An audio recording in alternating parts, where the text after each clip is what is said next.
Hi everyone. As the election draws near, political parties have sped up their campaign across the city.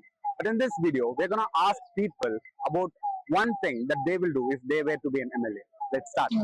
என்னோட சரௌண்டிங்ல first வந்து girls safety எப்படி இருக்கு அப்படின்றத first ensure பண்ணுவேன். As far as Anna Nagar is concerned, the first thing I will address is the encroachment by the vendors. முதல் விஷயம் தண்ணி விஷயம். எந்த கவர்மெண்ட் வந்தாலும் அந்த தண்ணி தேங்குறத மட்டும் நிற்க மாட்டேங்குது. நான் வந்தேன்னா இந்த மாதிரி தண்ணி தேங்கி நிற்கிற இடத்துல வந்து ஸோ அந்த தண்ணி போகிறதுக்கான ரூட் இல்லாமல் இருக்கும். ஸோ அந்த ரூட்டை வந்து நம்ம எப்படி கிரியேட் பண்ணி அதை வந்து ஏரிக்கு வந்து அனுப்புறது, அதை ஃபர்ஸ்ட் பார்க்கணும். sewage எடுத்துட்டு போற அளவுக்கு அந்த caliber is not sufficient. So sewage system அந்த pipes எல்லாமே it has to be relayed.